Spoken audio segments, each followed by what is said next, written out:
Hello guys, and welcome to another episode of Modsauce 2. As you can see, I've given up on the ocean monument for the time being. I spent all of last episode exploring it and clearing it out, and actually I did manage to clear out all the water, but that has quite exhausted me. So today we will do something different and then go back to dinosaurs and water monuments in the next episodes. So I've also decided to just leave this nether garden as it is, because in the end, I was sort of going to start with a structure at ground level. But you know what? I really like the way it looks. I love the hanging garden feeling. I think it's mostly the vines that make it cool. So I've decided to build a few more of these, and here's the next one. Oh, and this is a vine ladder from Botania, which because I have flight, I can't really... So you make this vine ball of vines, something, and apparently you can climb it up as a ladder, allegedly. But because I have flight, I can't really do it. But yes, I've decided to build another hanging garden, and as you can see, this one will be dedicated to Botania. Because when I first started, I just threw down some Botania stuff over here, and really it is quite disgusting, and I got to remove all of this. I actually want to keep the house as a kind of just a house with perhaps a little garden, but I want to remove all those signs of work from around it, because I think that area just looks really nice as it is. So I've done a lot of work ahead of time. I did so much work. This took so long because otherwise we'd be here for hours and hours. So I moved the enchanting stuff, and I've set up some mana generation systems. Well, they're not completely set up. This is what we'll be working on. This Botania setup has actually got 2 levels. So there's a lower level here, and these pools are getting mana from above. I'm hoping I will be able to set up the elf portal here. I'm not sure how that will work out logistically, because this area is quite small. And with Botania, there are like specific distances that have to be kept, so we will perhaps have to redesign this. And also I'll do the other stuff like the rune making and all the other stuff in here. So the first thing that I want to do is make easier access. Where do we get out? I am lost already. Where is the hole? Yeah, this hole clearly is not acceptable. So I want to make easier access to the bottom floor before working on the mana generation, and for that I thought we could use the abstruse platform. Actually, yeah, let's do it with this. I made one of those for crafting on the go. It's great. It's a dual work table, portable one. So the abstruse platform is something I really love in Botania. It's quite expensive because one ender pearl gives you 2 of these. Can I? Yeah. I can make 8. I can probably make a few more. If I just do this. And... okay, that's not going the way it was meant to be, but... and this. So you make the pattern framed living rock and the... you do all the things. And let's make a few more of these. Right, so this platform is absolutely great. It lets you, basically you can fly through it or sneak through it like so. Let me demonstrate. I don't know if I've made enough. I sort of thought this whole area could be with the platform. So I just prefer this to elevators or the tubes or anything. If you sneak, you just go right through it. How cool is that? Why can't I fly? Yeah. And you can disguise it by right-clicking it with stuff. Though I thought it could be quite cool to have it out of glass, so I made some mana glass. Now I'm not sure if you can do it with glass. Oh, you can. Oh god, the mana glass is really clear. Right, is that cool or what? Okay, so I don't know if I've made quite enough. I might have to make a little bit more of this off camera. Okay, that was a little bit more expensive than I expected, but there it is. It's all done now. The thing that really annoys me now is those bits of dirt. I will see whether these flowers can be made into floating flowers, but not today. So the next thing to do is to deal with the mana generation. And as you will see, I haven't used the day blooms and the hydrangeas for two reasons. First of all, this has to be quite a compact design and they do take a lot of space. The day blooms because you need so many of them, and the hydrangeas because they need so much water. But also I have just heard from DMAC's video that apparently the new version of Botania is going to enforce the new default, which is that those flowers die after 3 Minecraft days or something. So yeah, no point in putting in stuff that is going to become useless soon. It is always night here, you know. I don't think I have my sleeping bag with me. I could just warp home and come back, but it just seems like I'm sleeping all the time. Oh, I do have my sleeping bag. I hope it lets me sleep here. I mean, it's quite nice looking at the moonrise and everything, but you know, we want to have light.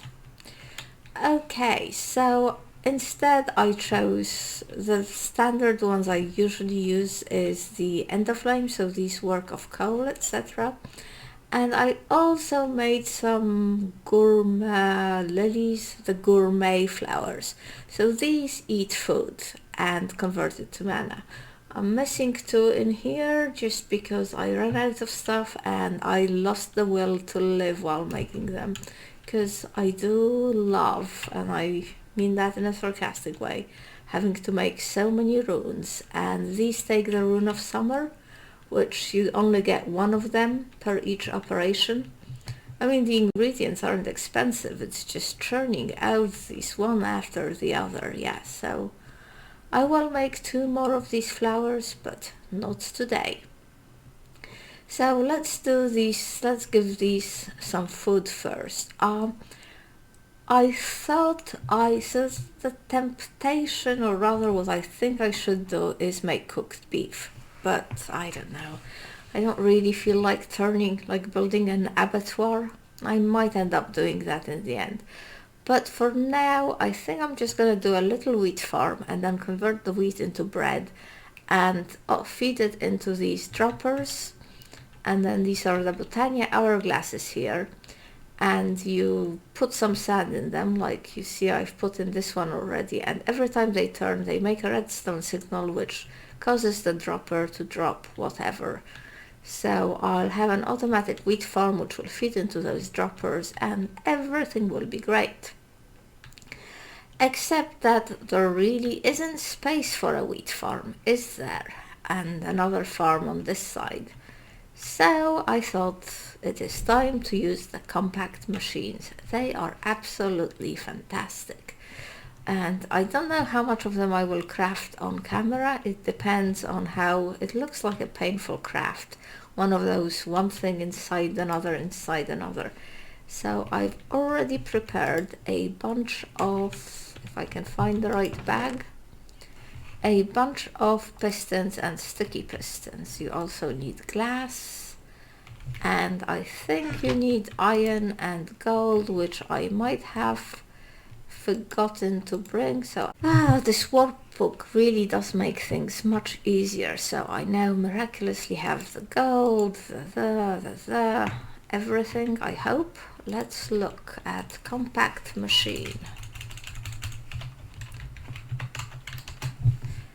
Alright, so you need to make this world resizing cube, which needs, and each one of them needs, oh, I've forgotten to bring diamonds.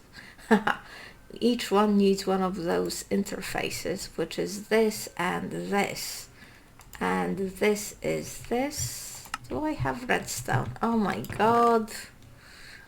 Ah, Jesus Christ. But this is why I hate these huge building things. Okay, I will be right back. And we're back. You know, this isn't an expensive recipe, but my god, it just needs lots of things. So let's put some of this stuff away, I think. And these. And let's go to the next step, which is to make these, the world resizing thingies. I guess it might have been a mistake to put the redstone away. Okay, world resizing thingy. I'm not sure if I've made enough for 10 of them. And now I think we can make the cube. Aha, except we could if we had the diamonds. Okay, possibly the most disorganized crafting session you'll ever see in Minecraft, but I think we're getting there. World resizing cube. Yippee. Honestly, all that work and I could only make one of them? Nuts. Absolutely nuts. Well, yeah, okay. One is all we need. And now, to make the compact machine, all you do is surround this with stuff depending on how big your machine wants to be. And I thought I'd make a big one, which you use obsidian for. So the tiny one is with wood, then I think it's stone or cobblestone. Then I suspect this is gold, etc, etc. And the really big one is nether stars, which we could afford, or we will quick soon, but I think we'll make a big one. Oh yes, and the other thing that we're going to need is one of those, a personal shrinking device. Because, yeah, I will see you in a minute. I realized I didn't have any nether thingy, and clearly I should have done all the crafting here rather than upstairs. Oh, quiver bow. Interesting. Right. Can we make this? Yes. So this is necessary to get into the machines and out of them. While we are here, I guess, let's take the one outside. And let's take a box. Do we have a box? A chest even.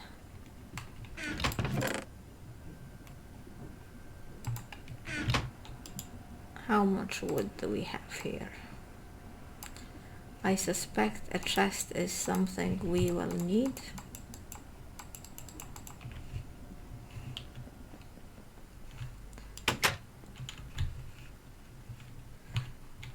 And one of those are the farming station from Ender.io, which, to be honest, I'm not sure if this is like the best solution, but it's what I will use.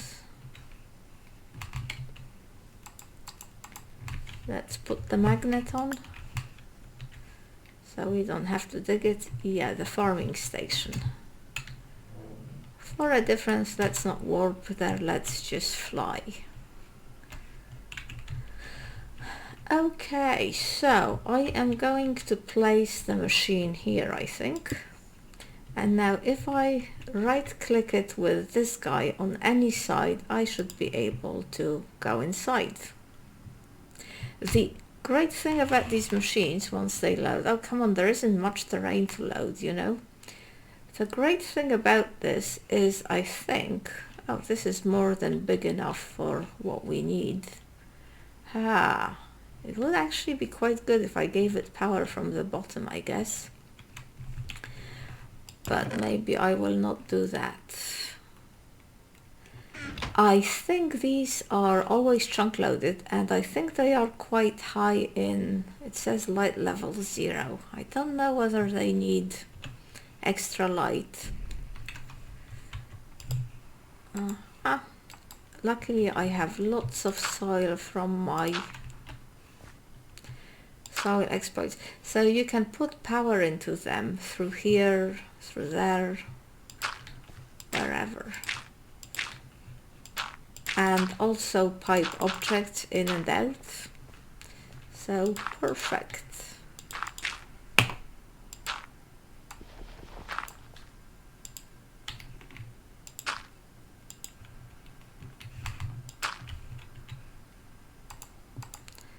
So if we put this here, oh my god, but I don't want potatoes or camellia. Wait.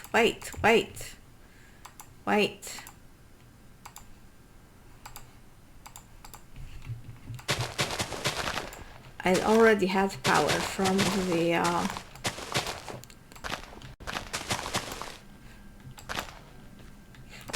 other time. Oh, now what am I doing? Too much stuff on me. Sorry, I am being such an idiot about all of this. I didn't expect it to start working so quickly. Oh, I guess it needs water too, doesn't it? Completely forgot about the water. That's okay though, because we do have one of these. Botania for the win.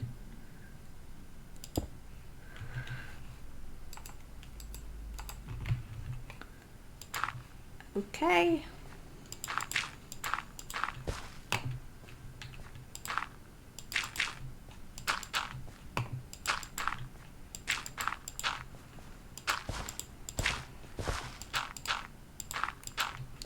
I don't think it will extend through the whole thing, but I don't know. We might as well. And now, what would be best, but I don't know if this will work, is if we could use one of the quantum flux things. You know, the one that I am sure I have on me somewhere, but I am not sure where.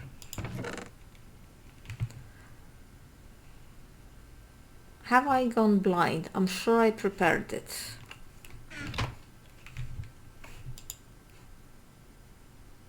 Okay. Here it is. Yeah, I'm not sure if it will be able to tap into. The problem is then this area will not be able to be used, can't be used for planting, but I think we can live with that.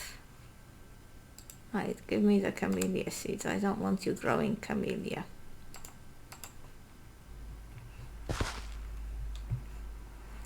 Wow, this will spread.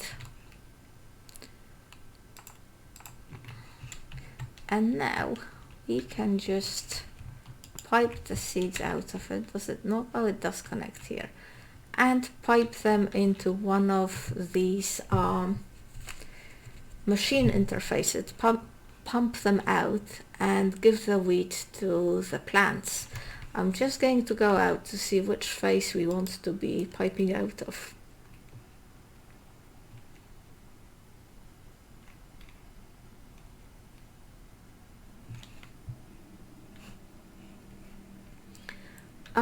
I guess it might be best to get it out of the top. So this is, well, the top face. And if we go like this. Now, the thing is, you can't really eat wheat, right? So the plants can't eat wheat either. We're going to have to do some auto-crafting to turn the wheat into bread. But that's easily done through several ways, I think, but my favorite is to do it through RF Tools. RF Tools has a sort of a crafter. Let's go insert here. And let's go insert here. And I think for this, yeah, extract, no redstone mode, but I think we will have to,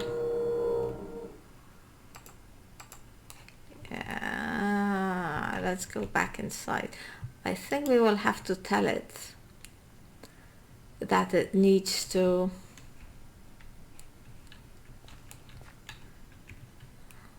that needs to be active.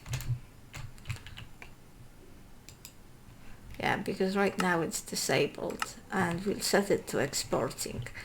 Okay, so I'm just gonna bring the RF tools machine, which of course I've forgotten, which will turn the wheat into bread, and then we'll see how this works. I'll be right back.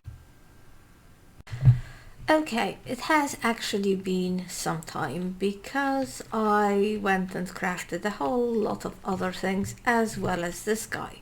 So this is RF Tools Crafter, it's tier 1. I think there are 4 different tiers, and the first one can only do 1 recipe, and I think the top one can do 4 recipes, and I am unable to place it up.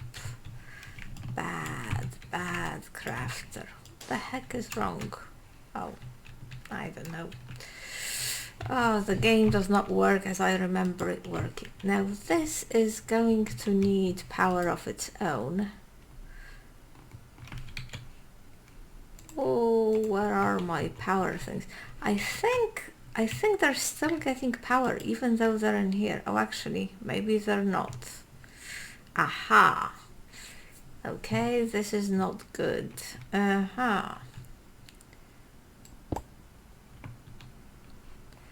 Which means we're going to have to put power in here through some other means. But anyway, right, you can see this has got some wheat. Let's take this, and we're just gonna give this the recipe. Oh, it takes 2 recipes, I think, even though it's tier 1. I think like this. So now it knows it needs to make bread. And if we put this back here, can we put this back here? We can't. How idiotic.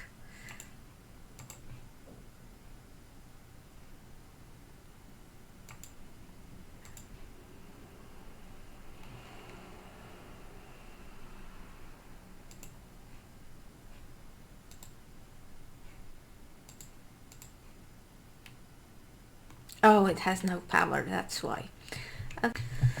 Okay, so this is the arrangement I finally did. I don't think I need to have this on the capacitor. Actually, I think I could put this directly on the wire, but having it on the capacitor sort of vaguely shows me what's going on, I guess.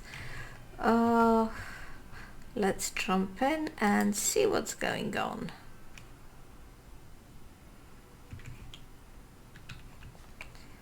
How are we doing, guys? Are you getting power now? Oh, this definitely has power, which is going down because I've jumped in here.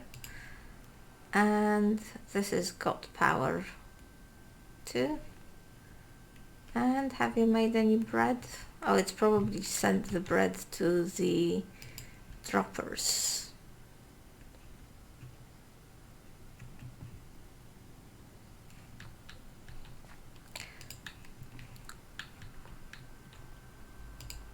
Yep, here is the bread. Okay, so, wow. Alright, now for this guy, what I usually used to do is make a tree farm and then put the wood through, you know, burn the wood into charcoal and then drop charcoals on them. But I thought we could do something a wee bit more exciting. So I've made another compact machine while I was away, off camera this time, so you did not have to suffer through my frustration. And I've brought this guy with me. It's a monster spawner. Yes, I was in the Nether and I did a little bit of a kidnapping of blaze spawners. So let me just jump in here. I am going to build a little spawner room. I will save you the trouble of watching me do it, and I'll come back when it's all done. So, terrible news. I set up the blaze spawner in the compact cell cube machine. What is it called now? Compact machine, yes. And it totally didn't work. It just didn't spawn anything. So I think possibly these can't spawn monsters, which is truly bad news. So I've set it up in, well, I've prepared everything for it down there, and I'm gonna use tesseracts to send stuff over to here. Okay guys, it's been about an hour of AFKing, seeing how this develops. As you can see, the weather is absolutely terrible, but lots of lovely green beams of mana hitting our side. So I've put the timers on these for 16 seconds, and I think that would be okay to reduce them further. So this is how much mana we have from them, and then there is a little bit of mana underneath, I guess. Oh, and my frame rates are going absolutely terrible. I do wonder whether botania is actually good for frame rates. And this is the bread guy, and you can see that the bread is working better than the blaze rods, which actually is not that unexpected. I mean, these flowers are a lot more of a pain to make, so I'm not surprised it's working kind of better. And if you look at them, the mana beams from this are pretty much constant, whereas those ones over there are a little bit slow. But so we do have our mana production done more or less. I might consider actually changing this side to bread as well, because really it was a lot less of a hassle to set up, apart from making the flowers, which was a pain to set up, than this side here. But anyway, I think we will end here. It's been really hard setting all this up, but we've got all the mana production done and all the botania stuff tucked up nicely up here. I just need to put a fence around this. So anyway, thank you very much for watching, and see you next time.